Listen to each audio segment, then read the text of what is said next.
거듭난 알베르토. 저자 알베르토 리베라, 전직 예수의 신부. 알베르토 리베라 박사는 예수의 신부로 있다가 회심하여 예수 그리스도를 그의 개인적 구세주로 영접한 후 로마 가톨릭과 예수의 음모에 대해 낱낱이 밝혀 더 이상 사람들이 로마 가톨릭의 어두운 수렁으로 빠지지 않도록 헌신한 사람이다. 그는 1997년 1월 20일 주님께로 부르심을 받기까지 로마 가톨릭 교회와 그에 연계된 기관들의 성경 예언에 따른 역사적, 성경적 연구에 전적으로 몰두하였다. 리베라 박사는 전 세계의 수많은 교회들과 학교들을 방문하여 설교하면서 많은 로마 가톨릭 교도들에게 구원받기 위해 오직 예수 그리스도를 신뢰하도록 가르쳐왔다. 헤아릴 수 없이 많은 가톨릭 교도들이 박사에게 커다란 은혜를 입었다. 그리스도의 복음을 위해 쏟아진 그의 용기와 신실함이 그들로 하여금 영원한 생명을 찾을 수 있게 해줬기 때문이다. 이것은 알베르토 리베라 신부가 실제로 천주교 사제학교에서 겪었던 실화를 근거로 천주교의 경악할 수밖에 없는 실체를 세상에 폭로하는 만화 이야기다.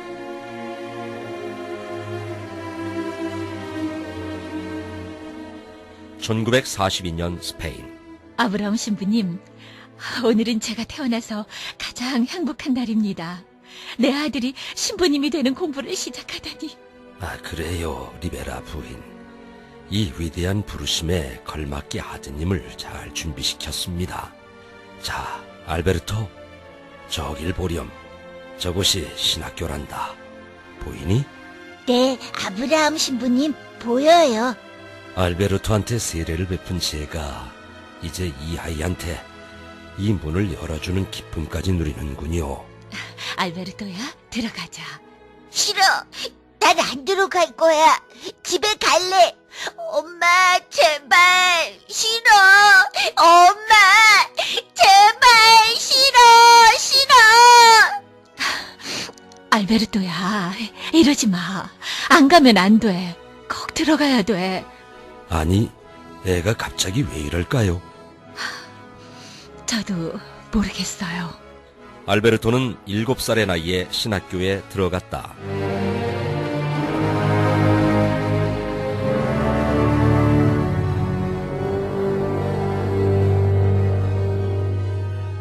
(2년) 후.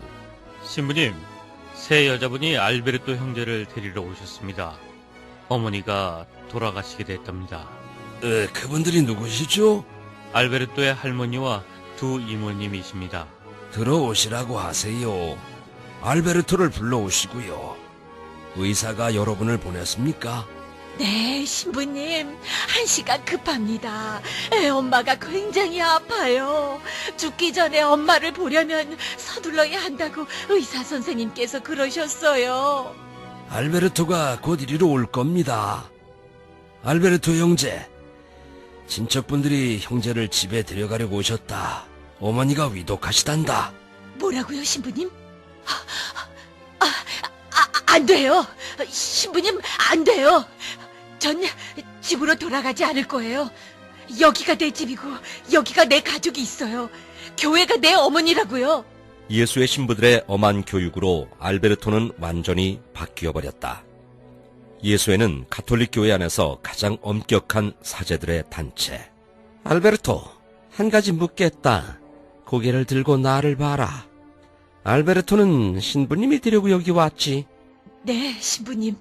그러면 가장 거룩한 맹세를 반드시 지켜야 한다는 것도 알지? 네, 신부님. 알베르토는 아직 그 맹세를 지키지 않은 것 같네. 내가 집으로 돌아가라고 명령했는데 너는 거부하고 있구나. 신부님이 허락하신다면 다녀올 준비를 하겠습니다. 허락한다. 신부님, 다시 돌아올 수 있겠죠? 그렇죠? 물론이지, 알베르토 리베라 형제. 꼭 돌아오고 말고. 알베르토야, 제발 서둘러. 네 엄마가 죽기 전에 너를 꼭 보고 싶어 해.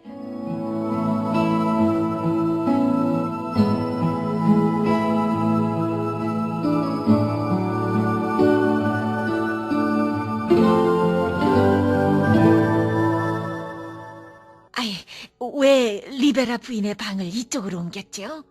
부인께서 끔찍하게 생긴 괴물들이 방에 자꾸만 나타나서 너무 무섭다고 하시면서 방을 옮겨달라고 하셨습니다. 아니, 어떤 이상한 것들인가요? 저는 모릅니다. 분부대로 했을 뿐입니다. 아브라함 신부님께서 괜찮을 거라고 말씀하셨습니다. 그래요? 신부님이 괜찮다고 하셨으면 뭐 괜찮은 거지. 선생님, 부인은 성인이셨습니다. 부인이 도와주지 않은 사람이 없어요. 아내보다 더 착한 사람은 없었습니다.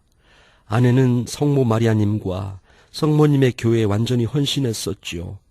제가 아는 한 아내는 미사에 빠진 적이 단 한 번도 없었습니다. 아내는 정말 성인입니다. 알베르토가 왔어요. 테레사님께 도련님이 오셨다고 전하세요. 하느님, 감사합니다. 예, 그럴게요.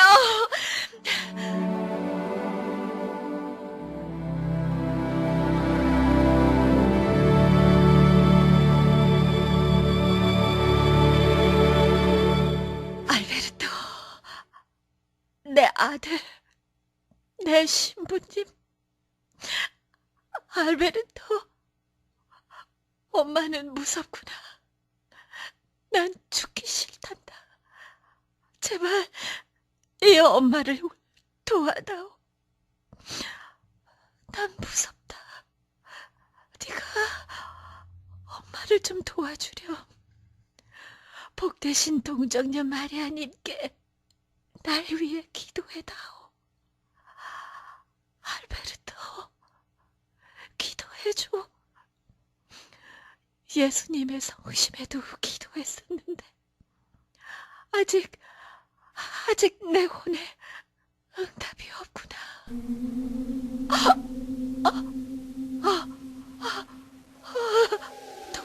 도와다오. 알베르토, 난 너무 무서워. 도와줘. 아브라함 신부님, 어떻게 해야 되죠? 신부님이 어떻게 좀 해주실 수 없나요? 알베르토, 내가 할 수 있는 일은 다 했단다. 하느님, 저 괴물들이 또 나한테 와요. 무서워. 이제 또 이 방으로 들어왔어. 네 어머니는 성사들도 다 받으셨고 우리의 거룩한 아버지 교황께 특별 면제까지 받으셨단다. 특별 장엄 미사까지 거행되었고 내가 죽음 전에 마지막 성사인 종부 성사까지 드렸단다. 성사들은 세례성사, 고해성사, 성체성사, 견진성사, 혼배성사가 있습니다. 교황 피오 12세.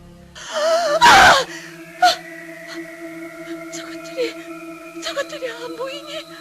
나를 불 속에 집어넣으려고 한다. 날 데려가려고 해. 알베르토, 난 죽기 싫어. 난 거기 가기 싫어. 불 속에 있는 저 사람들 좀 봐. 저 끔찍한 괴물들이, 저 괴물들이 이제 날 잡아가려고 한다. 안 돼! 알베르토! 저것들이 날 못 데려가게 해. 난 무서워. 도와줘. 난 죽기 싫어. 불괴물이다. 제발 날 도와줘.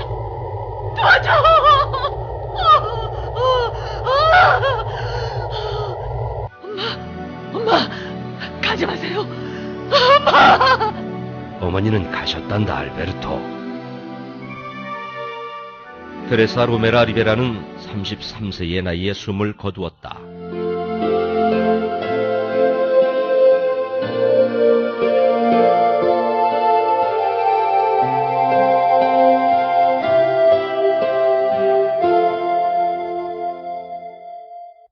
다음 날, 알베르토, 넌 교회를 신뢰해야만 돼.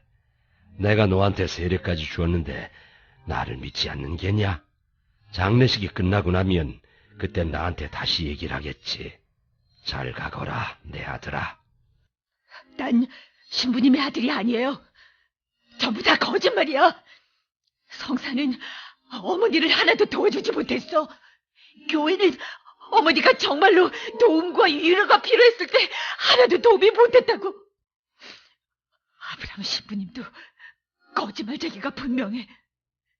자기가 예수님이라면서 예수님이 아무 도움이 못되다니.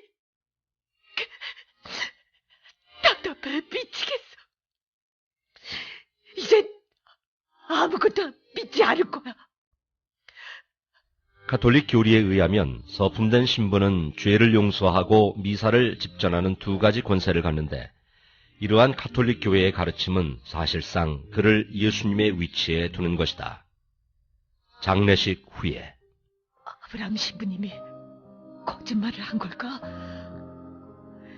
신부님이 뭔가 잘못했기 때문에 그렇게 된 걸 거야.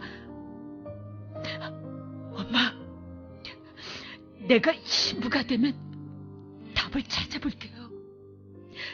그러면 진실을 알게 되겠죠? 꼭 그렇게 할게요. 하느님, 제가 신부가 돼서 도움이 필요한 모든 사람들에게 평화를 줄 수 있게 해주세요.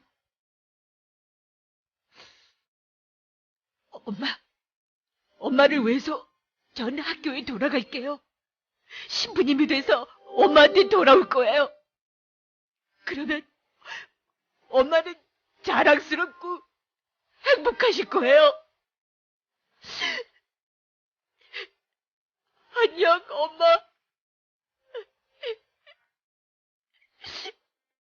정말로 사랑해요, 엄마.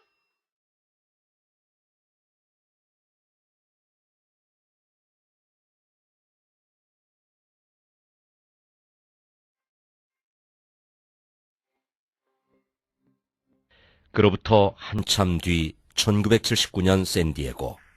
블레이커 전파사입니다. 거기 팀 클라크라고 있습니까? 기다리세요. 네, 팀 클라크입니다. 팀, 나야, 써니 맨체스터. 써니, 이거 반가운 목소리군. 어디야? 여긴 샌디에고야. 문제가 좀 있는데, 자네 도움이 필요해.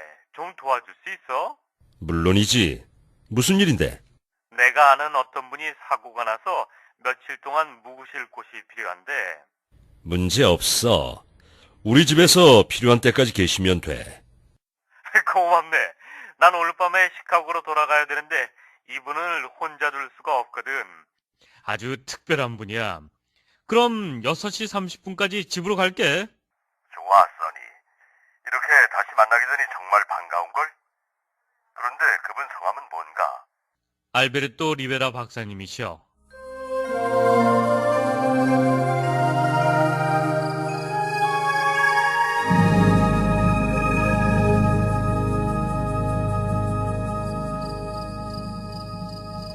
리베라 박사님, 이쪽은 제임스 카터고 이쪽은 팀 클라크입니다. 처음 뵙겠습니다. 안녕하십니까? 만나 뵈어 반갑습니다, 형제님들. 내 목숨을 걸고 믿을 수 있는 친구들이라고 말씀을 드렸네. 우리도 똑같이 자네를 믿고 있어, 써니. 리베라 박사님은 목사님이시고 강사이신데 정말 믿기 놀라운 경험을 하신 분이야. 이분이야말로 진짜 성경대로 믿는 그리스도인이시여. 이분이 믿을 수 있는 분인 건 내가 보장하지. 지금 출발하지 않으면 비행기를 놓치겠네요. 박사님, 하나님께서 함께 하실 겁니다. 앞으로 전투가 박사님을 기다리고 있겠지만 제가 저희 가족과 함께 박사님을 위해 늘 기도해 드리겠습니다. 잘 가게, 써니. 여러 가지로 너무나 고맙습니다. 다시 만나 반가웠네. 제 차는 지금 수리 중인데 저는 화요일이 지나면 이곳에 더 머물러 있을 수가 없습니다. 고속도로에서 누가 차를 들이받았다고 들었는데요. 네, 맞습니다. 음주운전자나 정신 이상자가 그랬습니까? 아니요. 이런 일이 종종 있습니다. 스페인을 떠난 뒤부터 말이죠. 스페인에서 무슨 일을 하셨습니까? 과거에 저는 로마 가톨릭 교회 안에서 예수회 사제이자 주교였습니다.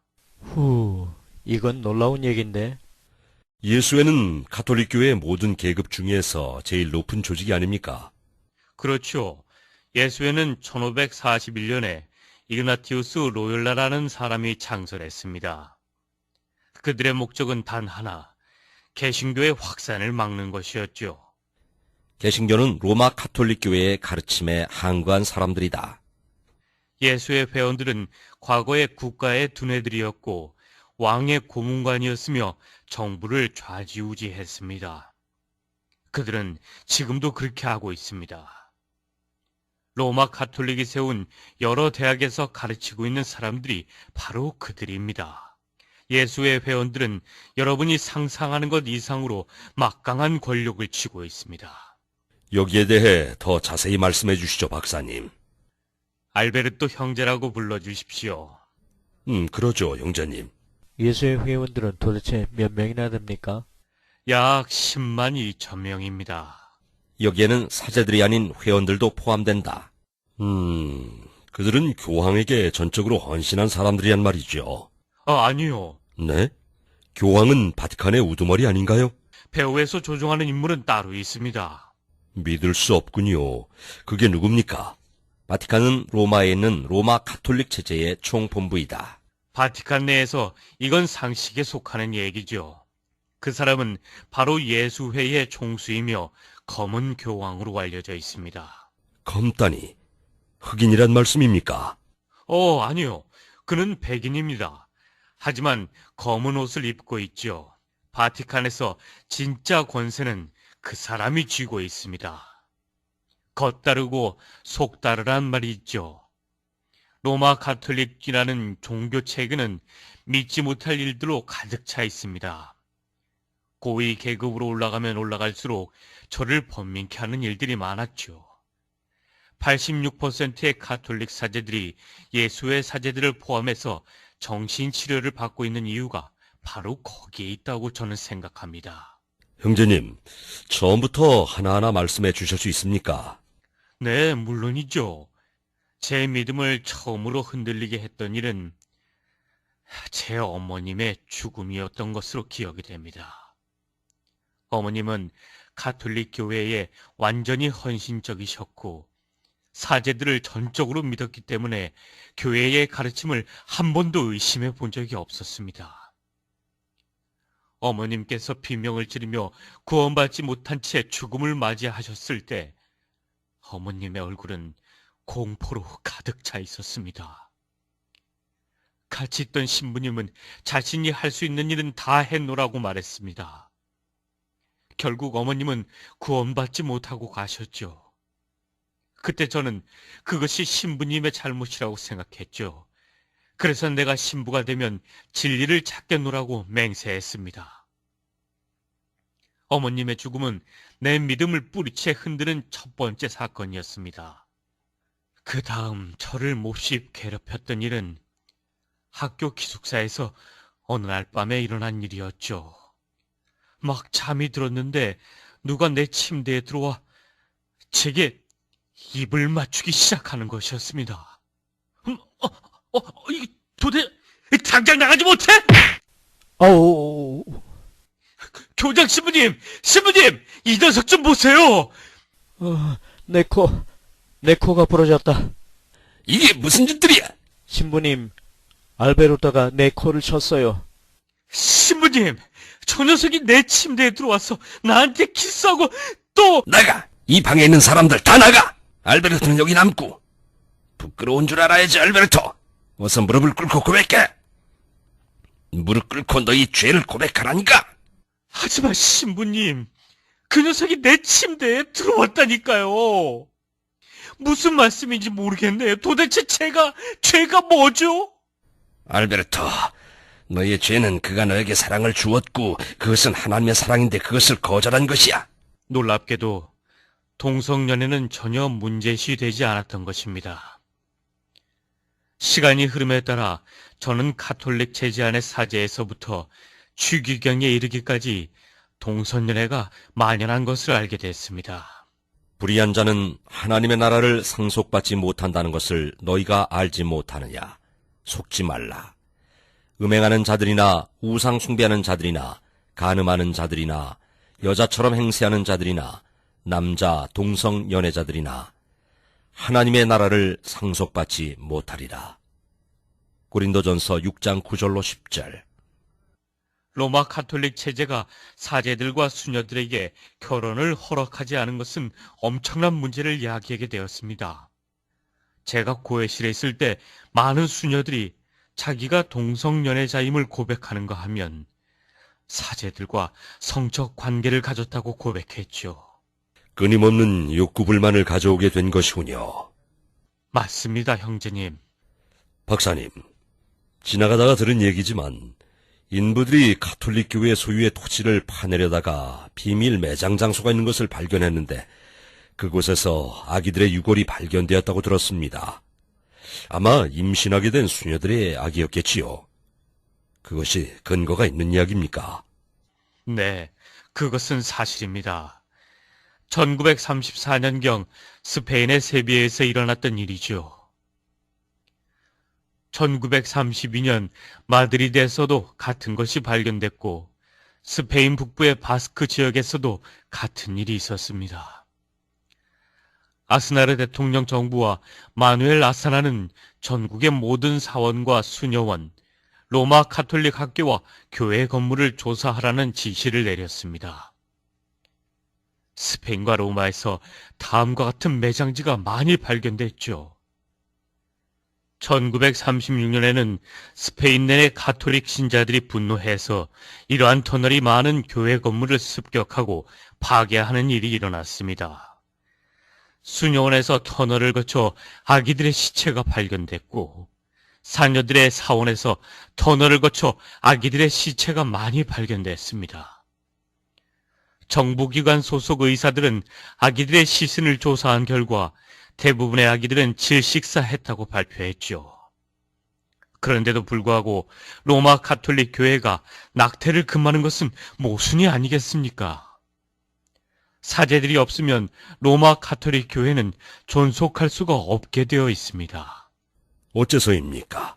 가장 중요한 맹세는 독신의 맹세인데 이것 때문에 사제는 성사를 집전할 자격을 갖고 일반인들의 존경을 받게 되는 것입니다.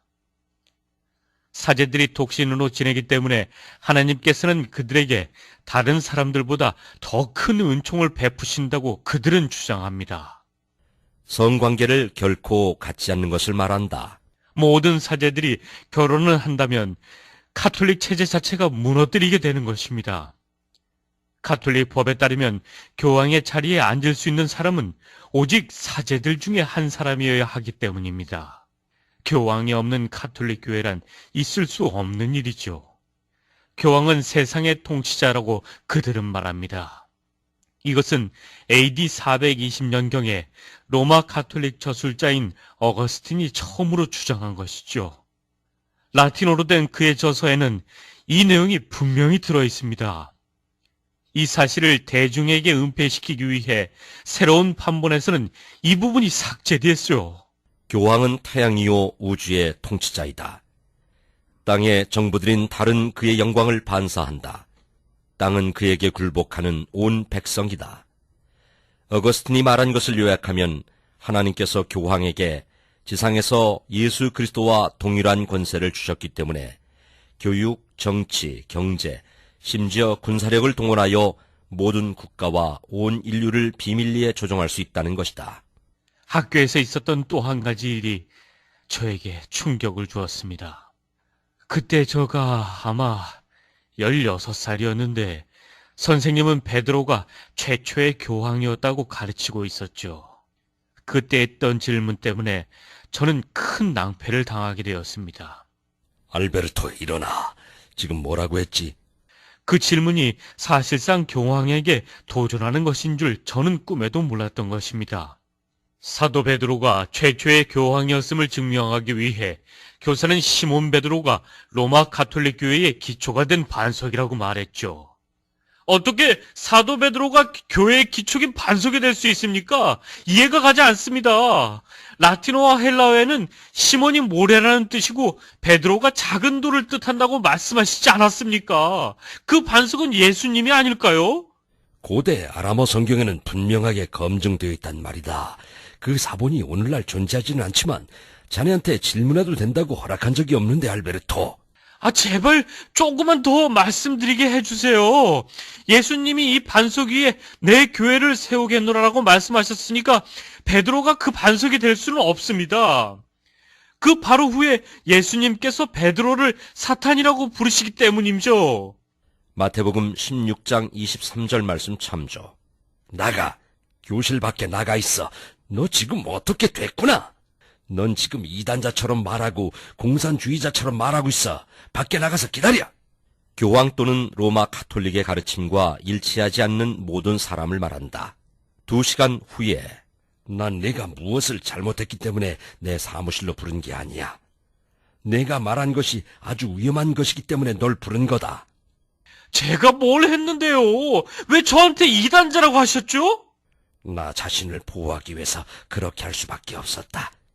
내가 말한 것에 난 동의하지만 말이야. 내가 정말로 믿는 것을 학생들에게 알릴 수가 없단다. 신부님, 이해할 수가 없어요. 내가 너를 교장 신부님께 보고하면 넌 벌을 받게 돼.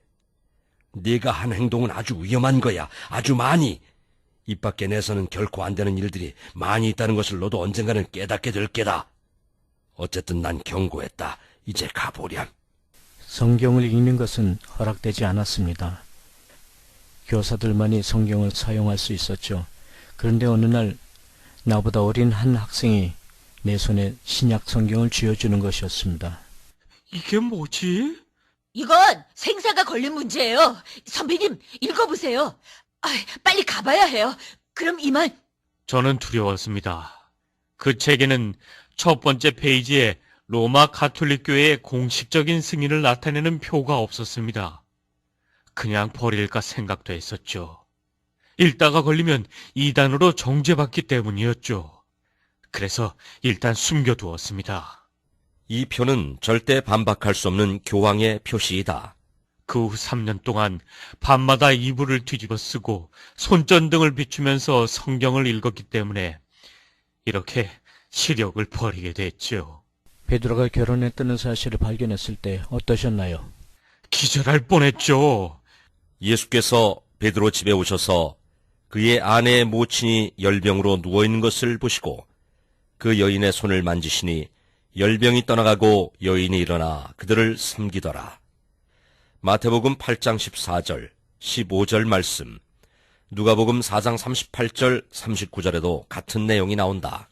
어느 날 밤은 디모데전서 3장에서 다음과 같은 충격적인 말씀을 발견했습니다. 그러므로 감독은 비난받을 일이 없어야 하고 한 아내의 남편이어야 하며 절제하고 신중하며 예의 바르고 대접하기에 힘쓰며 가르치기를 잘하고 술을 즐기지 아니하며 구타하지 아니하고 더러운 이익을 탐내지 아니하며 오직 관대하고 다투지 아니하며 탐욕스럽지 아니하고 자기 집안을 잘 다스려서 온전한 위엄으로 자기 자녀들을 순종케 하는 사람이어야 하리라.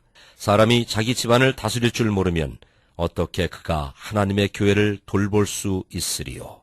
그리고 이 구절도 발견했죠. 그리하여 그가 시몬을 예수께 데려오니 예수께서 그를 보시고 말씀하시기를 너는 요한의 아들 시몬이라. 너를 게바라 부르리라 하시니 그것을 해석하면 돌이라. 요한복음 1장 42절 말씀. 제가 옳았던 것입니다. 베드로가 아니라 예수님이 반석이셨습니다.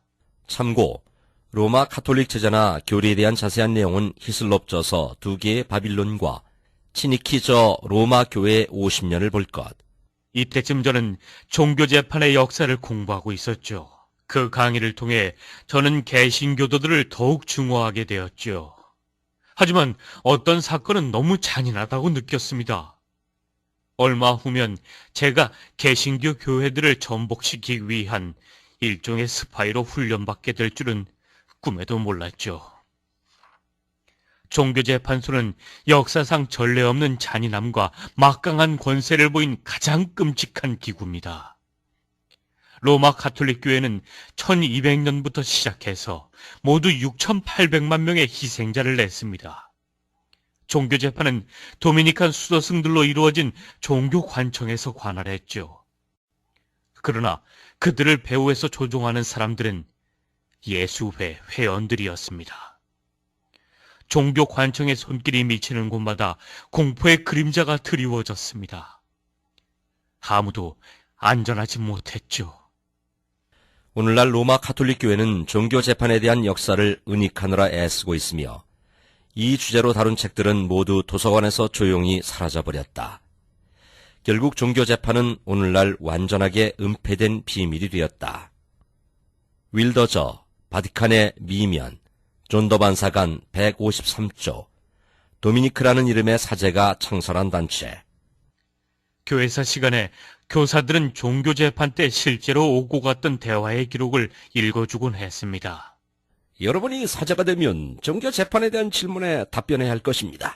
오늘은 당시 실제로 일어났던 일을 얘기해 주겠습니다. 지금부터 내가 읽는 사건을 통해 교회가 어떻게 해서 이 이단자를 유죄로 판단하고 그녀를 사형에 처할 도덕적 권위를 가지는지 설명할 것입니다.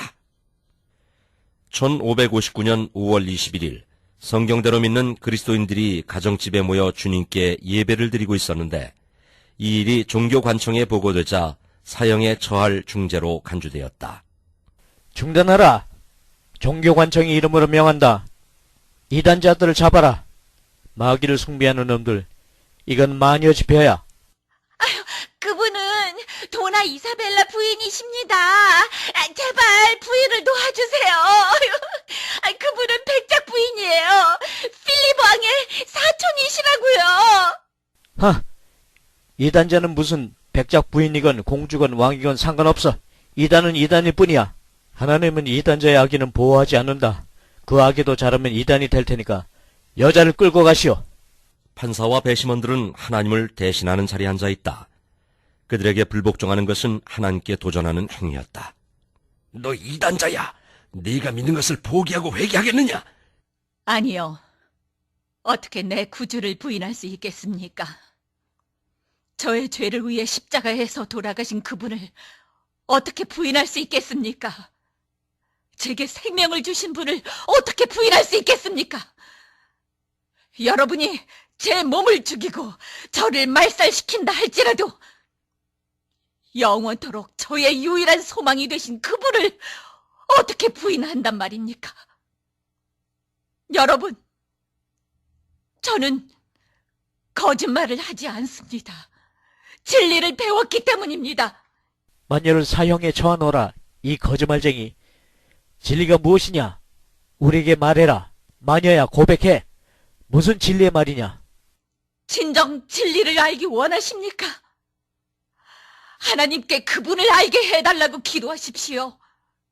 오직 그분만이 진리이시기 때문입니다. 그분은 내 구주 그리스도이십니다. 예수님께서는 내가 곧 길이요 진리요 생명이니 나로 말미암지 않고는 아버지께로 올 자가 아무도 없느니라고 하셨습니다. 닥쳐 이단자. 동정녀 마리아가 그 말씀을 하셨다. 이 거짓말쟁이야. 거룩하신 어머니께서 그 말씀을 하셨단 말이다. 예수가 아니야. 마리아가 그 길이다. 예수가 아니라고. 저 여자를 사형에 처하라. 고문대에 눕혀. 도나 이사벨라는 고문대 위에 눕혀졌다.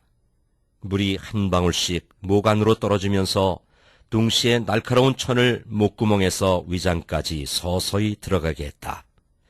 다 들어가면 다시 잡아 꺼냄으로써 입안까지 완전히 찢어지게 만들었다. 날카롭고 거친 천, 물, 날카로운 천은 물방울에 의해 입안으로 들어감. 한 방울씩 입을 못 다물게 고정시키는 쇠, 머리를 움직이지 못하도록 고정시켰다. 그래도 그녀는 그리스도를 믿는 믿음을 부인하기를 거절했기 때문에 그들은 그녀를 고문대에서 끌어내어 더 큰 값을 치르게 했다.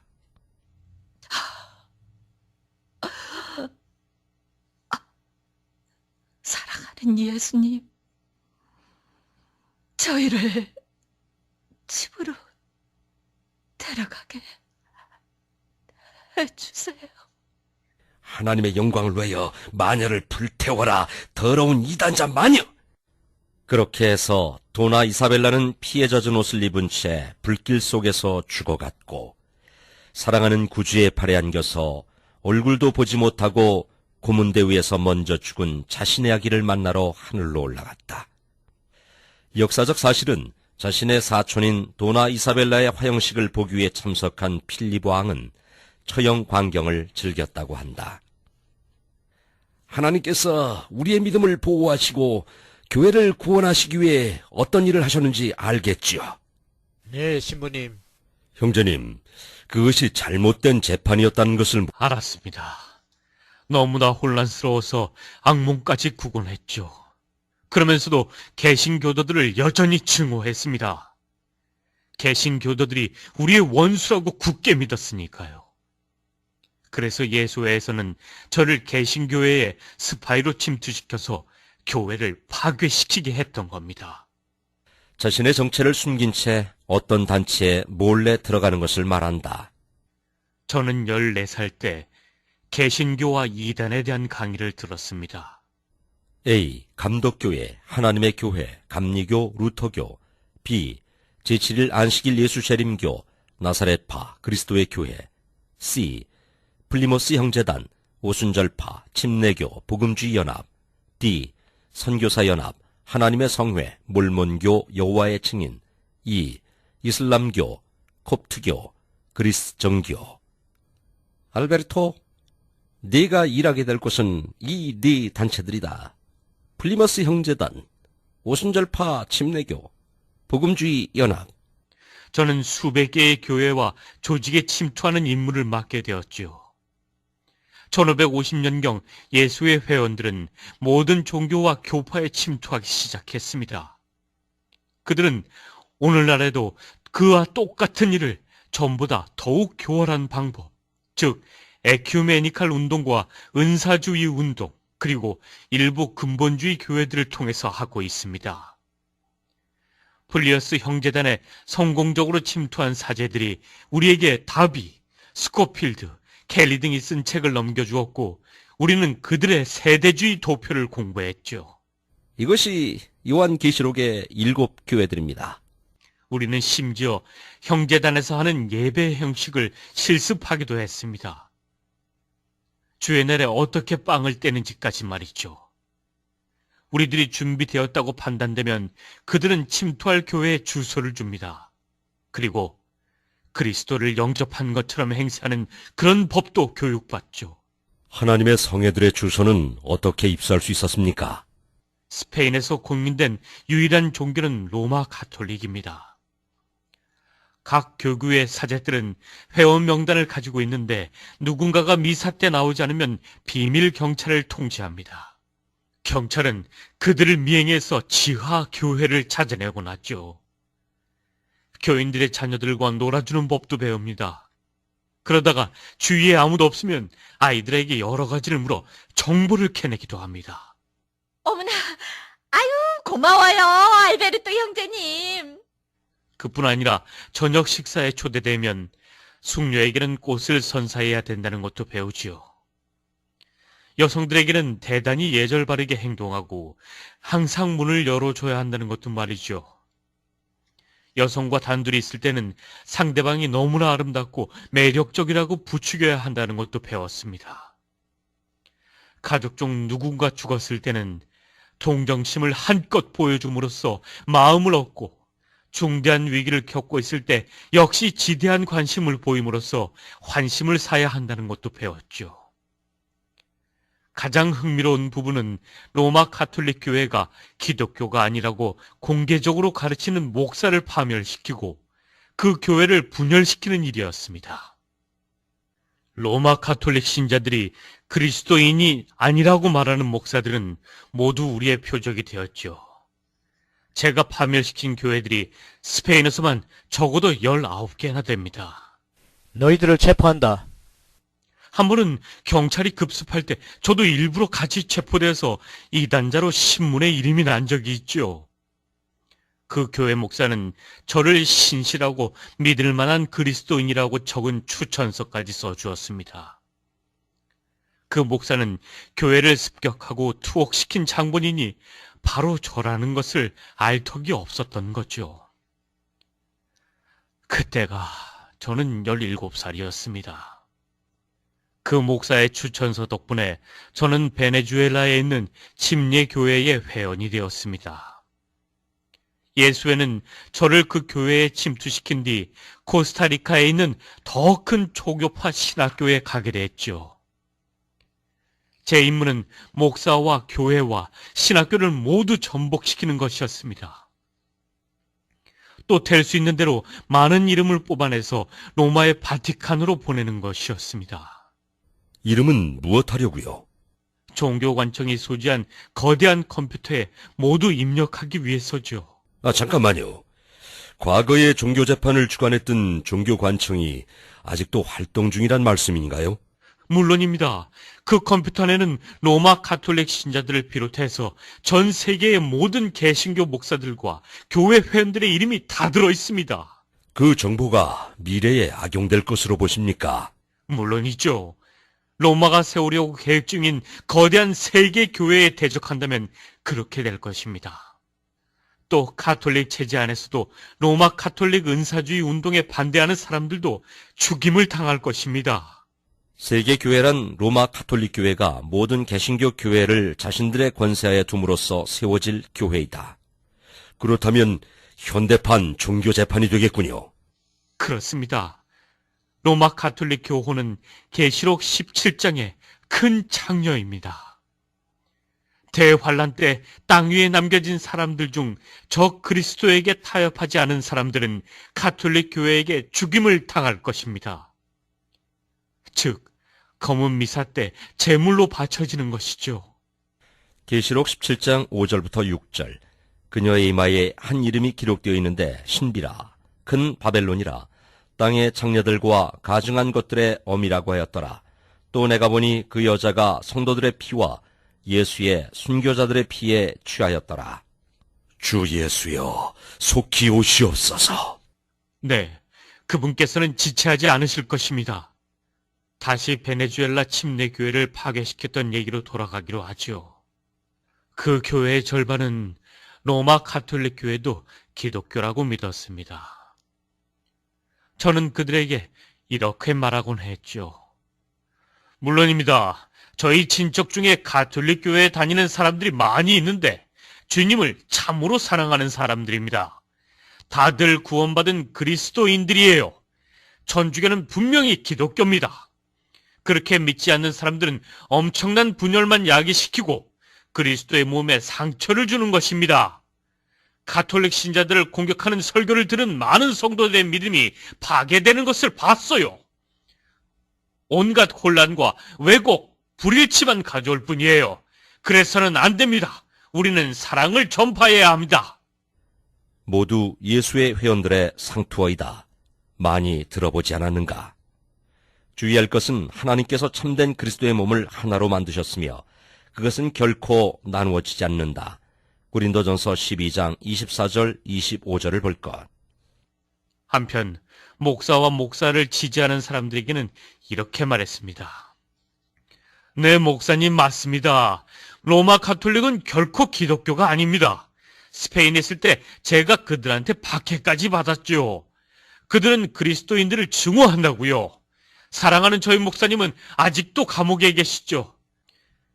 가톨릭은 반드시 소리 높여 비난해야 합니다. 신문에 난 제 이름을 보세요. 저를 이단자라고 불렀습니다. 그 침례교 목사가 저를 초교파 신학원에 넣어주려고 할 때 우리는 루머를 퍼뜨리기 시작했죠.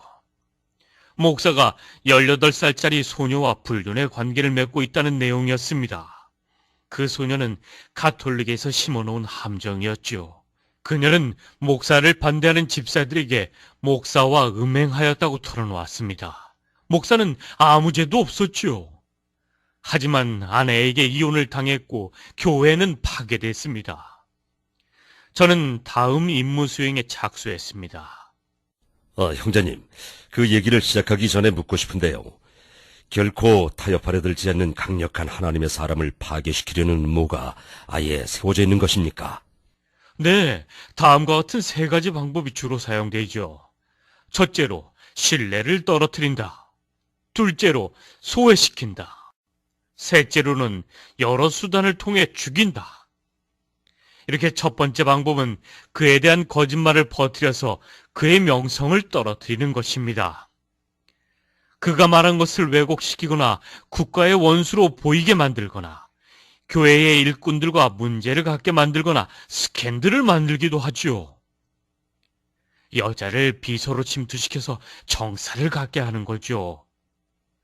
한 번은 어떤 목사를 밤늦게 어떤 집으로 불러들였죠. 오는 길에 시리에 차 보이는 여자를 앉혀놓았습니다. 목사가 도와주려고 가까이 오자 여자는 갑자기 강간범이야! 하고 소리 지르며 자기 옷을 막 찢었죠. 그러자 파트너가 즉시 와서 사진을 찍었고 목사는 파괴되었습니다.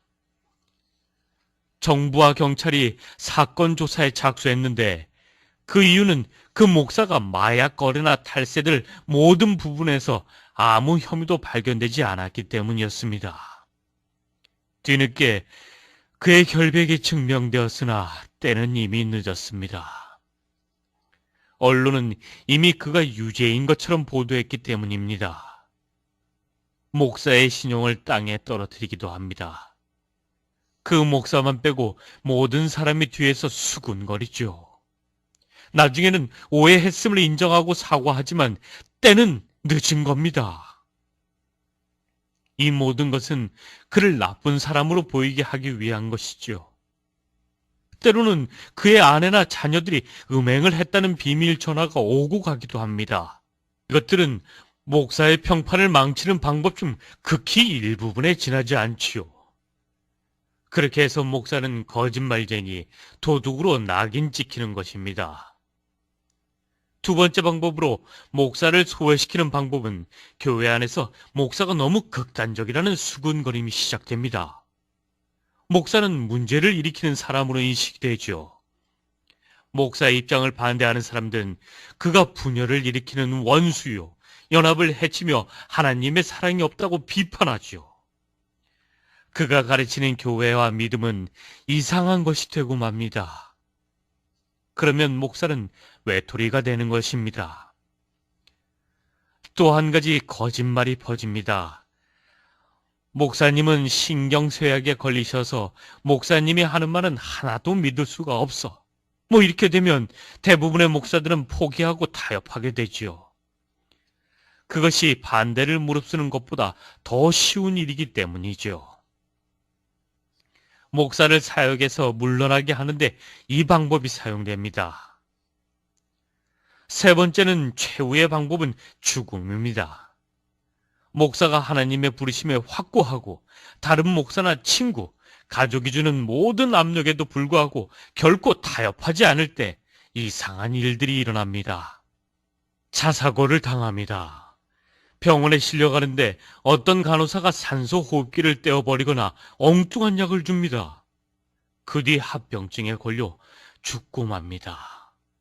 아니면 독이 든 음식을 먹거나 정신 이상을 유발하는 약을 먹고 정신병원에 들어가기도 하지요.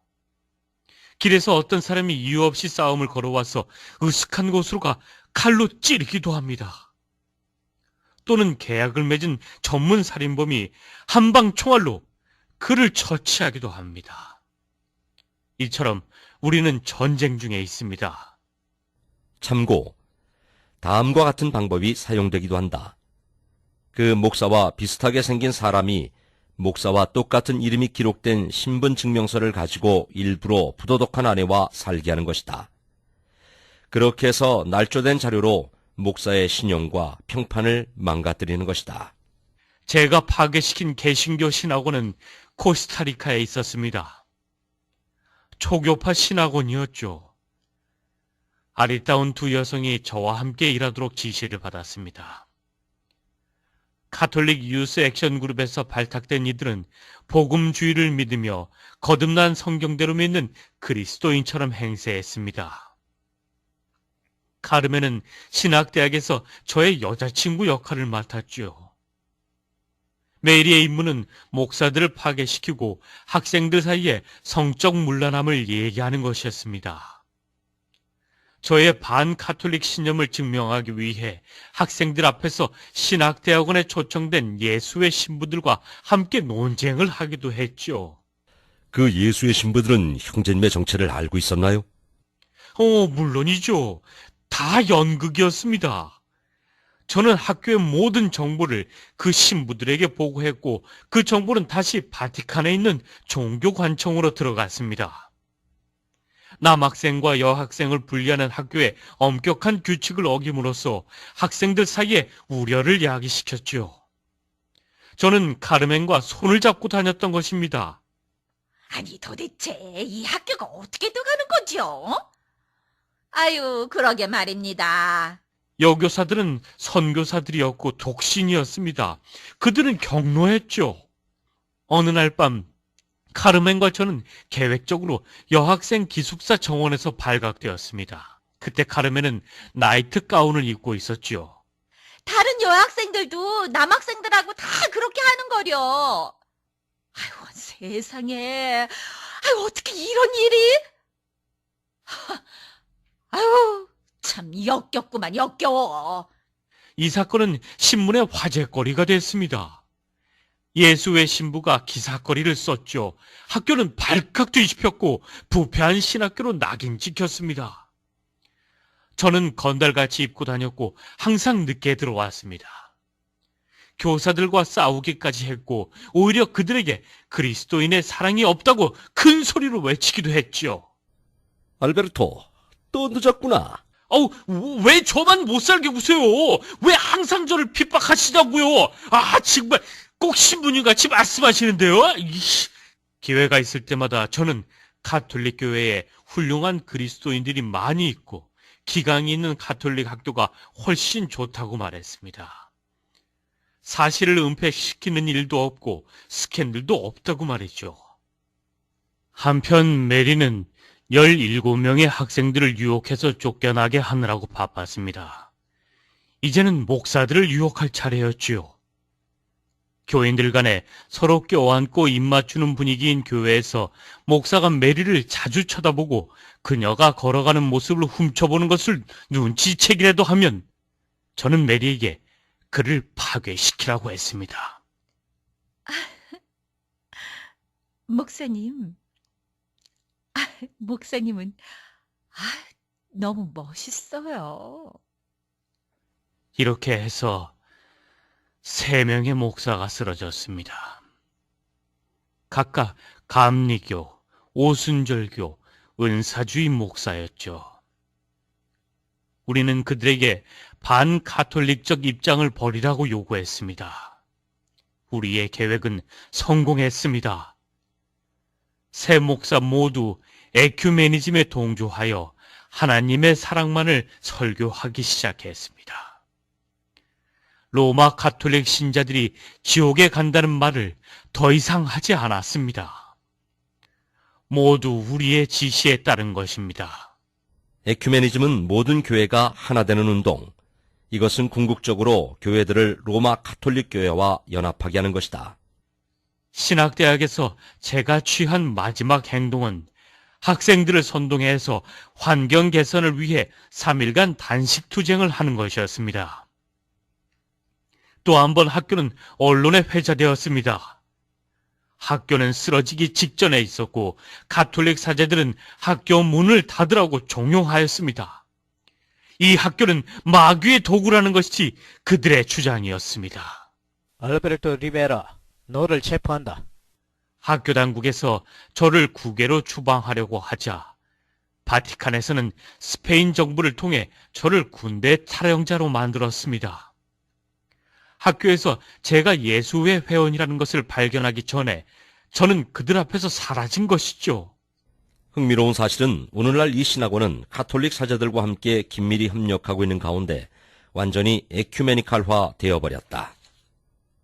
형제님, 왜 그 소녀들이 목사들을 유혹한 것입니까? 이해가 되지 않는군요. 그것은 완전히 잘못된 일 아닙니까? 2가지 이유에서입니다. 짐 형제님, 가톨릭 교회의 원수들을 파괴시킴으로써 자신들의 믿음을 수호하고 연옥에서 빠져나오는 데 필요한 공덕을 쌓기 위해서죠. 로마 가톨릭 교회는 지옥을 연옥으로 바꿔버렸습니다. 그래야 사제들도 존속하고 성사를 집절할 수가 있기 때문이죠. 이해가 잘 안 갑니다. 성경은 자기들의 죄 가운데 죽은 자들이 불못 지옥에서 영원토록 불탄다고 말씀합니다. AD 593년에 그레고리 교황은 로마 가톨릭 신자로서 죽은 자들이 일시적으로 머무는 정화하는 고통의 장소인 연옥이라는 교리를 만들어냈다. 이 교리를 공인한 것은 1439년 플로렌스 공회이다. 계시록 14장 11절, 계시록 21장 8절, 그들의 고통의 연기가 영원 무궁토록 올라가리라. 지옥으로 간 사람들에게는 더 이상 구원의 기회가 없습니다. 하지만 일단 연옥이라는 것을 믿게 만들고 자신의 특별한 권세로 그 불 속에 있는 그들의 혼을 꺼내줄 수 있다고 믿게 만들면 사람들은 신부가 하라는 것은 뭐든지 하고 내라는 것은 뭐든지 낼 것입니다. 메리와 가르멘은 그러한 일을 함으로써 특별한 은혜를 받는다고 믿었습니다. 즉, 연옥에서 더 빨리 나올 수 있다는 뜻이죠. 필요하면 그 살인까지도 불사하겠군요. 그렇습니다. 종교재판 때 무수한 그리스도인들을 죽인 수도승과 수녀들은 연옥에서 빠져나오기 위해 그 일을 했던 것입니다. 연옥은 가톨릭 신자들을 통제하는 하나의 강력한 무기죠. 형제님, 도대체 미사란 무엇입니까? 미사란 참으로 허무맹랑한 거짓 교리죠. AD 363년에 로마 감독이 만들어낸 것입니다. 트렌드 공회가 진행되는 동안 미사라는 것을 설명하기 위해 새로운 단어가 만들어졌습니다. 바로 화채라는 것이죠. 이것은 사제가 성찬식의 빵과 포도주를 전능하신 하나님으로 변하게 할 능력이 있다는 교리이다. 전능하신 하나님이란 예수 그리스도의 실제적인 몸과 혼과 피를 말한다. 완전한 신성모독이군요. 사람들이 그걸 믿습니까? 뿐이죠. 사제는 자기가 미사를 집전할 때마다 그리스도를 하늘에서 내려오게 해서 십자가의 죽음을 반복하게 한다고 주장합니다. 자기에게 그런 권세가 있다는 것이죠. 말도 안 됩니다. 성경은 이분은 한 번의 속죄죄를 영원히 드린 후 하나님 오른편에 앉으셨어라고 말씀하지 않습니까? 히브리서 10장 12절 말씀에 보면. 그렇기 때문에 사제들은 그 구절을 한 번도 신자들에게 읽어주지 않습니다. 사제들은 이 구절도 아주 싫어합니다. 만일 누가 죄를 지으면 우리에게 아버지와 함께 있는 한 변호인이 있으니 곧 의인이신 예수 그리스도시라. 로마 가톨릭 교회는 다음과 같은 사기극을 만들어냈습니다. 이것은 완전한 바알 숭배입니다. 로마 가톨릭 교회는 성경에서 결코 발견되지 않은 다음과 같은 거짓말을 합니다. 예수님은 자비 없는 판사로서 하늘에 앉아 계시고 아무도 자신의 사례를 그분 앞에서 변호할 수 없습니다. 따라서 마리아가 동정과 이해로 가득 찬 고난받는 어머니로서 아들 앞에 앉아서 마리아에게 신실하게 기도하고 마리아를 공동 구원자요 예수께서 십자가에 달려 피를 흘리셨을 때 마리아 또한 인류를 위한 고통과 아픔을 느낌으로써 똑같이 피를 흘렸다는 주장을 하는 공동 구속자로 믿은 가톨릭 신자들을 용서하고 자비를 베풀어 달라고 아들에게 애원하는 것입니다. 그렇다면 연옥에서 나와 하늘로 갈 수 있는 티켓이 바로 마리아가 되겠군요. 맞습니다. 그들은 동정녀 마리아를 결코 포기하지 않습니다. 구원을 못 받을까봐 두려워하기 때문이지요. 이 종교체제는 예수님의 지상에서의 모친을 여신으로 바꿔놓은 것입니다. 마리아는 다른 모든 인간과 똑같은 죄인이었습니다. 오직 예수님만이 죄 없이 태어나셨죠. 기록된 바와 같이 의인은 없나니 하나도 없도다. 한 사람도 없도다. 로마서 3장 10절. 이는 모든 사람이 죄를 지었으므로 하나님의 영광에 이르지 못하다가 로마서 3장 23절. 그는 죄를 짓지 아니하셨고 그 입에는 간사함도 없으셨으며 베드로전서 2장 22절. 저는 온 마음을 다해 동정녀 마리아를 사랑했습니다. 마리아를 위해서라면 살인까지도 마다하지 않았을 것입니다. 목숨까지라도 기꺼이 내놓을 수가 있었습니다. 성경에서 발견한 사실이 제 믿음을 송두리째 흔들기 전까지는 말이죠. 왜 예수님은 자신의 어머니를 여인이라고 부르셨을까? 요한복음 2장 4절에 여인이여 내가 당신과 무슨 상관이 있나이까? 요한복음 19장 26절 27절에 여인이여 당신의 아들을 보소서 하시고 또 그 제자에게 말씀하시기를 내 어머니를 보라라고 하셨는데 이 두 구절이 어찌나 저를 괴롭혔던지 저는 잠까지 이룰 수가 없었습니다.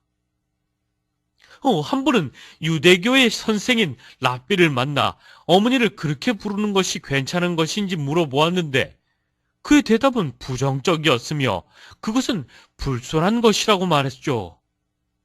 바알 숭배라 불리는 사탄 숭배는 하늘의 여왕을 숭배했던 바빌론 시대까지 거슬러 올라갑니다. 하나님께서는 이를 미워하시며 그런 이유 때문에 예수님께서는 마리아를 여인이라고 부르신 것입니다. 이제 그 동일한 종교 체제는 마리아를 하늘의 여왕으로 만들었습니다. 형제님, 그 무염시태라는 가톨릭 교리는 무엇입니까? 마리아가 죄 없이 잉태되었다는 교리죠. 로마 가톨릭 교회는 그렇게 가르칩니다. 그들은 마리아가 죄 없이 태어났다고 가르쳐 아버지 하나님과 동등한 존재로 만든 뒤 하나님, 즉 아들이신 예수님의 어머니로 만들었습니다. 진정한 그리스도인이라면 누가 그걸 믿겠습니까? 로마 가톨릭 신자들은 하나같이 자기들도 거듭났고 구원받았다고 말하는데 그들이 우리와는 전혀 다른 뜻으로 그런 말을 사용하는 걸까요? 바로 그렇습니다. 가톨릭 신자는 세례를 받은 갓난아기라 할지라도 거듭난 것으로 간주합니다. 로마 가톨릭 신자는 마리아를 숭배하고 신실한 신자로서 교회 안에 남아있는 한 자기는 구원받는 것이라고 믿습니다. 또한 로마 가톨릭 교회 밖에서는 구원이 없다고 배우죠. 가톨릭 신자가 예수님을 자신의 주와 구주로 영접한다고 말할 때 우리가 이해하는 뜻으로 말하는 것이 결코 아닙니다.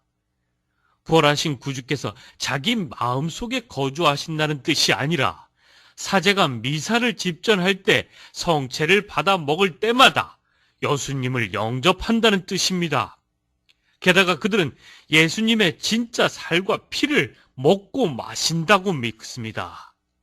로마 가톨릭 신자가 회개한다고 말하는 것은 무엇을 뜻하는 것일까요? 하나님께 용서를 구하며 진정으로 뉘우치고 죄로부터 돌아서는 것을 뜻할까요? 결코 그렇지 않습니다. 로마 가톨릭 신자는 고해 성사를 함으로써 하나님을 매수해야 합니다. 사제는 그를 용서하지만 그의 죄에 대한 고행을 하게 합니다. 즉 아베 마리아나 주기도문을 50번 외우든지 성상 앞에 초를 켜둔다든지 교회 주위를 무릎으로 도는 등 사제가 주문하는 것은 무엇이든 해야 합니다. 바로 그것이 로마 가톨릭 신자가 회개한다고 말하는 진짜 뜻인 것이죠. 그렇다면 가톨릭 교회 안에서 진짜로 구원받은 사람은 그 체제 안에 머물러 있기가 어렵겠군요. 그렇습니다. 그 교회에서 나와야만 하죠. 주 예수님께서 순종하려는 사람에게 주님께서는 그의 마음에서 가톨릭의 교리를 제거하시고 생명을 주실 것입니다. 가톨릭 교회는 죽음과 두려움만을 줄 뿐입니다. 신학교를 전복시킨 뒤 저는 로마의 바티칸으로 보내졌고 그때 저는 예수의 사제로 서품되었습니다. 저는 스파이 활동에 너무나 능숙했기 때문에 최고 직분에 임명되었죠. 이게 저의 신분증인데 이것은 외국에서 활동할 수 있도록 주 교회에서 발급한 공식 자격증입니다. 이 체제를 떠난 뒤에 저는 옛 로마 가톨릭 교회의 주교로 임명되어 로마 교황으로부터 내린 사도적 계승을 증명하는 교서도 받았습니다. 이것은 제가 1967년에 스페인에 있을 때 마지막으로 받은 공식 증명서의 사본입니다. 여기. 이 신분증은 1967년 스페인 독재자 프랑코 집권 당시 스페인 정부가 발행한 것이다. 프랑코의 비밀 경찰은 나치 독일의 괴스타포만큼이나 엄격했다. 이 신분증을 얻기 위해 알베르토는 출생증명서와 신분증명 서류와 사제의 신분을 확증할 수 있는 주교로부터의 확실한 증거를 가져가야 했다. 당시 미국의 CIA나 FBI에 해당되는 몇 개의 비밀 기구가 이에 연루되었는데 당시 사제였던 알베르토 리베라는 이 문서를 받기 위해 그 기구들 모두로부터 승인을 받아야 했다. 이 문서가 조작된 것일 가능성은 전혀 없다. 알베르토가 사제였다는 데는 의문의 여지가 없으며 옆에 있는 것은 그 확실한 증거이다. 이 문서는 스페인 정부와 바티칸이 맺은 정교 조약에 따라 교황에게 절대적인 복종을 맹세한 정부가 발행한 문서이다. 사제가 되고 나면 어머니에게도 약속도 했듯이 진리를 찾고 제 마음의 평화를 얻을 수 있으리라고 믿었습니다.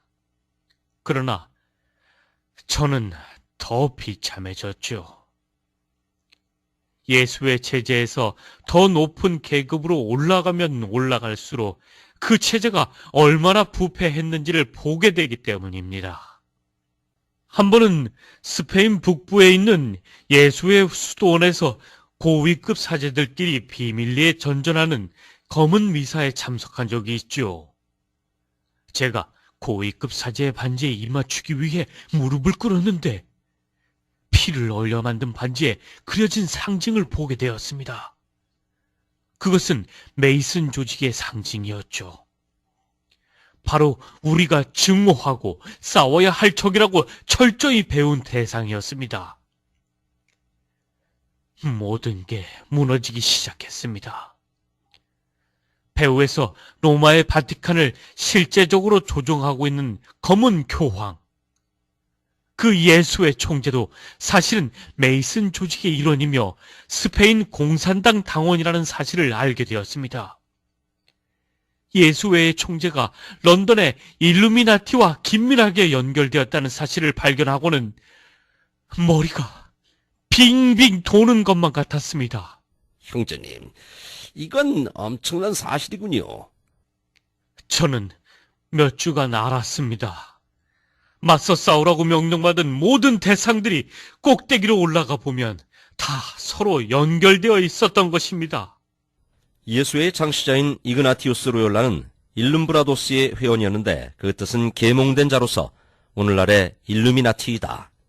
스파이 활동 경력 때문에 저는 교황 요한 23세 밑에서 진행되는 에큐메니칼 운동에 참여하도록 지령을 받았습니다. 개신교도들은 이단자들이라 불리는 대신에 분리된 형제들이라 불렸고 공산주의자들도 더 이상 우리의 적이 아니었습니다. 신자들 단일 세계교회는 모든 교단의 개신교도들, 모든 종파에 속한 정교회, 이슬람교, 브라만교, 불교, 몰몬교, 우컬트, 동양 종교, 초월 명상, 여호와의 증인, 혼의 과학, 유대교 등이고 불신자들 단일 세계 정부는 공산주의, 모든 메이슨 회원들, 사회주의자, 무신론자, 무정부주의자, 노동연맹 등을 말한다. 우리는 모든 기관에 성공적으로 침투하였습니다. 우리의 걸작품은 제3의 세력, 즉 은사주의 운동입니다.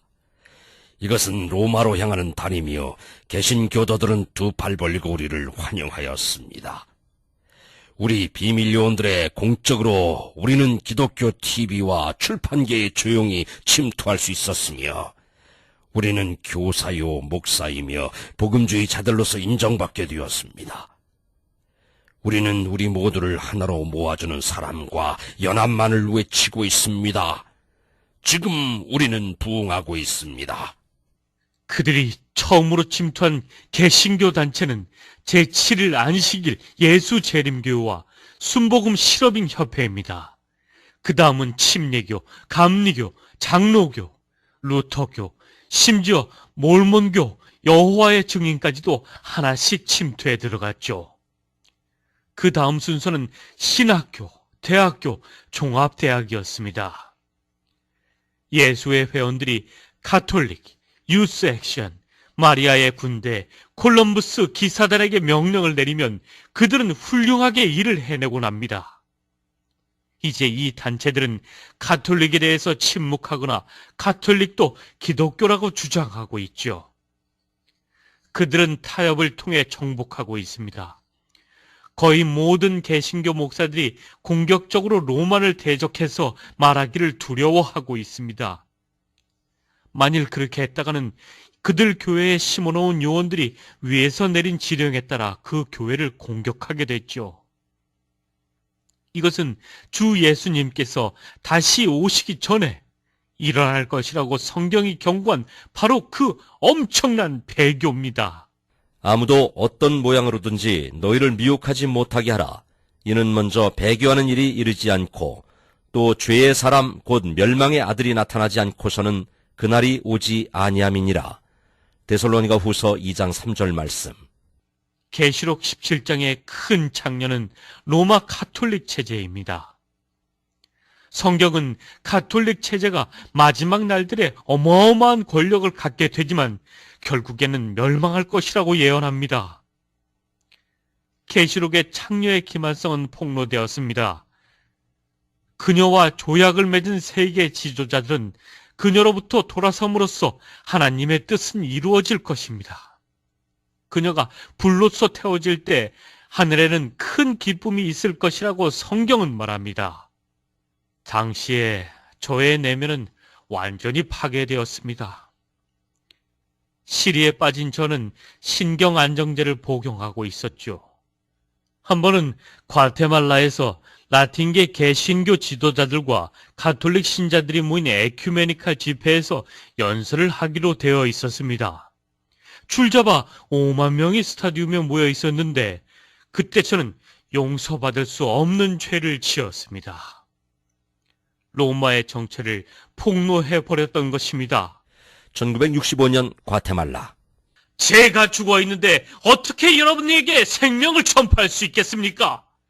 제가 섬기는 이 종교는 고해실로부터 시작해서 마리아, 연옥, 미사, 사제들에 이르기까지 죽음의 냄새를 풍기며 그리스도의 부활을 부인하고 있습니다. 저는 여러분의 형제가 아닙니다.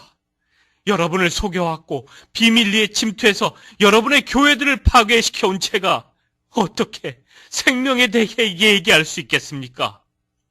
여러분은 이 에큐메니칼 운동이 사랑과 연합을 의미한다고 생각하고 계시죠? 그러나 이 운동은 여러분의 죽음을 가져올 것입니다. 저 연설을 중단시켜야 합니다. 아니 어떻게 저 입을 막지? 집회가 끝난 뒤 저는 파나마로 보내준 뒤에 다시 스페인으로 보내졌습니다. 리베라가 잠들었군. 자기가 한 짓에 대한 대가를 치러야지. 이때가 저의 생애에서 가장 어두웠던 때였습니다. 그들은 심한 징계로서 제 생각을 바꾸려고 했습니다. 몇 달에 걸친 시도마저 실패하자 그들은 최후의 수단을 썼습니다. 여기가 대체 어딥니까?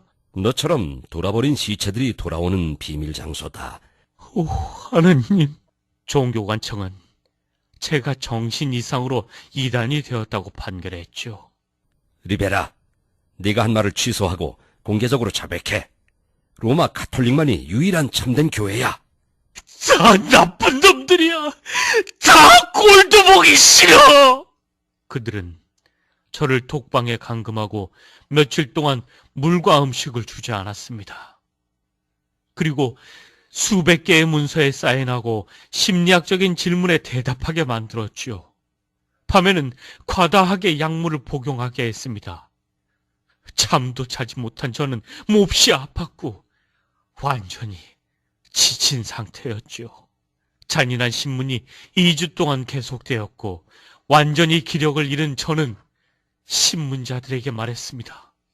우리가 속인 모든 가톨릭 신자들이 죽어서 다 지옥에 가면 그들에게 뭐라고 말하겠습니까? 조그만 돌멩이는 그들을 구원할 수가 없습니다. 마리아도 그들에게 말하지 않았습니까?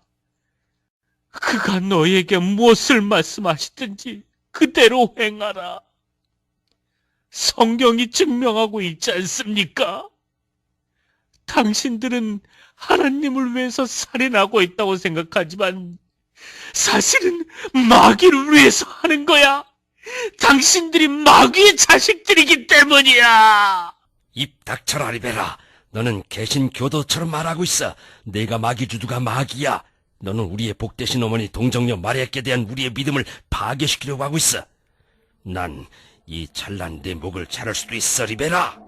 그들은 저에게 충격요법을 가했고 약물을 과다하게 투여했습니다. 2개월 뒤에 방광에 염증이 생기고 저의 모든 감각은 상실되어 가고 있었습니다. 3개월에 접어들자 숨을 쉴 수 없는 상태가 되어 인공호흡 장치 안에 집어넣어졌습니다.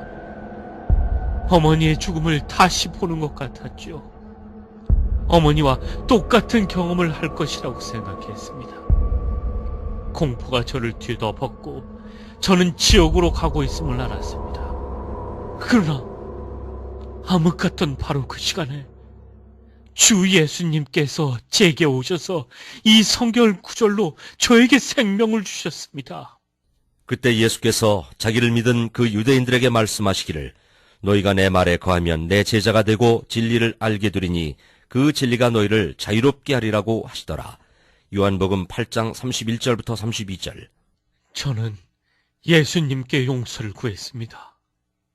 그러자 즉시 생명이 몸 안에 흘러넘치는 것을 느꼈습니다. 주님은 구원과 동시에 제 몸을 고쳐주신 것입니다. 드디어 저는 자유롭게 되었습니다. 예수 그리스도께서 여호와 우주의 창조주이심을 깨달았을 때 하나님의 사랑이 저를 압도했습니다. 그분은 전능하신 하나님이요 이스라엘의 메시아였던 것입니다. 하늘의 아버지께 순종하셨기 때문에 그분을 십자가로 가셨고 우리의 죄를 없애기 위해 보혈을 흘리셨던 것입니다. 주님은 엄청난 대가를 치르셨습니다.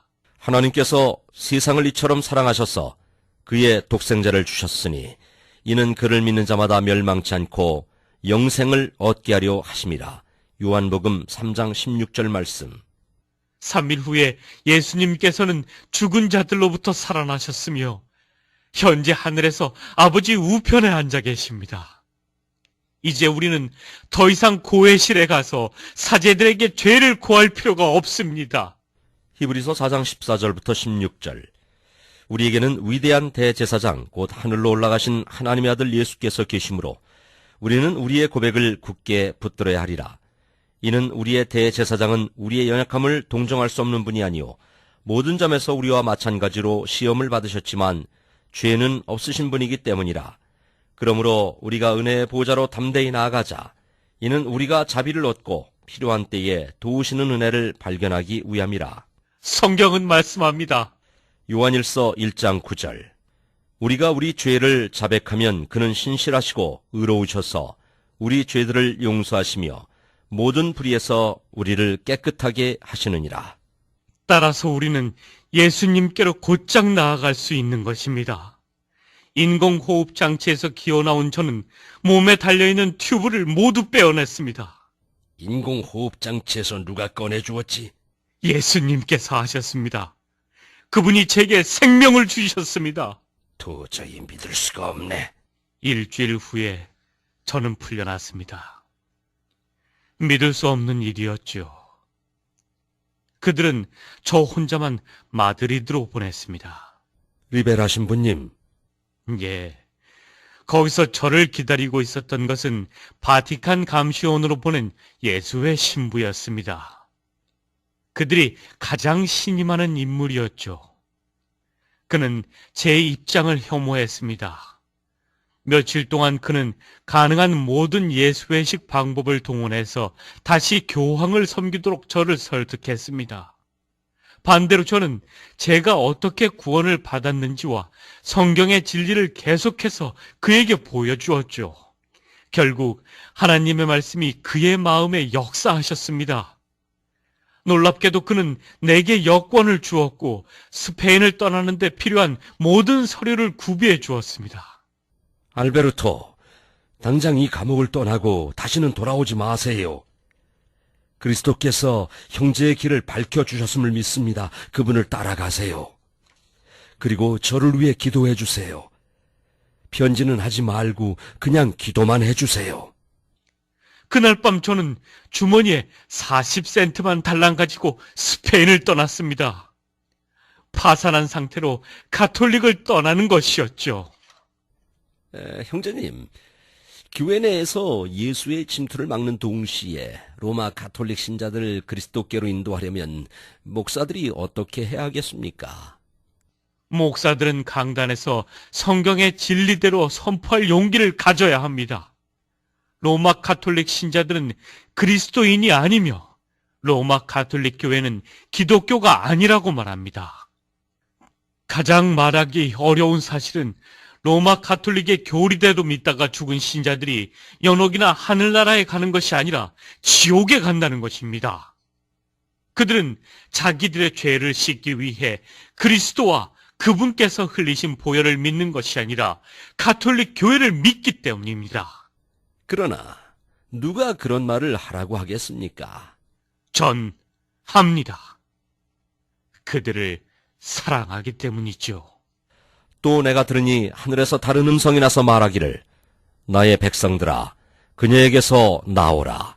그리하여 그녀의 죄들의 동참자가 되지 말고 그녀의 재앙들도 받지 말라. 계시록 18장 4절. 우리는 이 생명의 복음을 8억에 달하는 로마 가톨릭 신자들에게 전해야 합니다. 그들은 가톨릭 체제에 속아 바알을 숭배하고 있습니다. 그들을 생각하면 제 마음은 찢어집니다. 그들에게 어떻게 전하실 생각이지요? 저도 모릅니다, 짐 형제님. 오직 하나님만이 아시겠죠.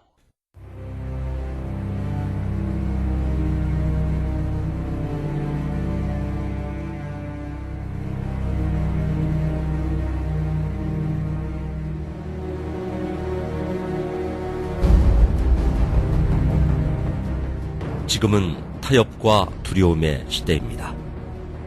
사탄은 사람들을 탄압하고 협박하여 입을 다물게 하고 있습니다. 예수님께서 다시 오실 때가 가까워짐에 따라 검은 구름이 몰려들고 있습니다. 참된 성경대로 믿는 사람들은 귀중한 로마 가톨릭 신자들을 사랑하고 그들을 위해 기도하고 그들에게 진리를 말해 주어야 합니다. 알베르토의 어머니 테레사 리베라는 로마 가톨릭 체제에 전적으로 헌신되었으며 한 번도 미사에 빠지지 않았습니다. 그러나 사제와 동정녀를 믿었던 그녀가 받은 대가는 영원한 멸망이었습니다. 알베르토는 대단히 종교적이었으나 주위에서 일어나는 온갖 부패를 보고 나서 마음속에 증오심이 불타올랐습니다. 그는 예수 그리스도를 구주로 믿었을 때야 비로소 자유를 찾았습니다. 도나 이사벨라를 비롯한 수백만 명의 그리스도인들은 용감하게 일어나 로마 가톨릭 체제를 대항했으며 구주를 위해 목숨을 바쳤습니다. 우리에게도 담대함을 주셔서 그리스도를 전파하고 모든 사람들을 주님께로 이끌 수 있도록 하나님께 기도하십시오. 이보다 중요한 일은 없습니다. 당신의 혼을 빼앗기 위한 전쟁입니다. 그리스도께 굴복하고 구원을 받을 것인가? 그렇지 않고 사탄과 바알 숭배를 계속함으로써 모든 것을 영원히 잃어버릴 것인가? 선택은 당신에게 달려 있습니다. 성경은 하늘로 가는 길이 오직 하나뿐이라고 말씀합니다. 예수께서 말씀하시기를 나는 길이요 진리요 생명이라. 나로 말미암지 않고는 아버지께로 올 사람이 아무도 없느니라. 요한복음 14장 6절. 다른 누구도 당신을 구원할 수 없습니다. 오늘 예수님을 믿으십시오. 1. 자신이 죄인이라는 사실을 인정하십시오. 2. 죄로부터 돌이킬 것을 결심하십시오. 3. 육신으로 오신 창조주 하나님이신 예수 그리스도께서 당신을 위해 죽으시고 부활하신 것을 믿으십시오. 4. 기도로서 마음속에 예수님을 당신 자신의 구주로 영접하십시오. 이렇게 기도하면 됩니다. 하나님, 로마 가톨릭 교회의 실체를 보여주셔서 감사합니다. 저 또한 로마 가톨릭 교회를 거부합니다. 그리고 그리스도의 죽음이 유일하고 완전한 희생 제사임을 믿습니다. 예수님의 이름으로 저의 모든 죄를 용서해 주십시오. 저는 예수님을 저의 마음속에 영접하며 구원받기 위해 오직 그분만을 신뢰합니다. 저의 죄를 다 용서해 주시고 영원한 생명을 주셔서 감사합니다.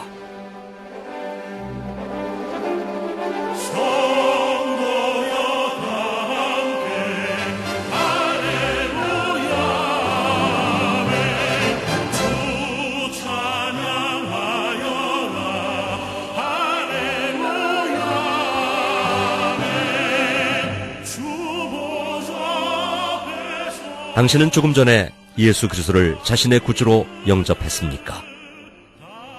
당신의 대답이 예라면 이제 그리스도와 함께하는 놀라운 새 삶이 시작된 것입니다. 당신이 이제부터 할 일은 다음과 같습니다. 1. 예수 그리스도를 더욱 잘 알기 위해 날마다 성경을 읽으십시오. 2. 당신 자신의 말로 날마다 기도하십시오. 3. 그리스도를 전파하고 성경을 최종 권위로 인정하는 교회에 나가셔서 침례를 받고 예배를 드리고 다른 그리스도인들과 교제를 나누며 주님을 섬기십시오. 4. 다른 사람들에게 예수 그리스도를 전하십시오.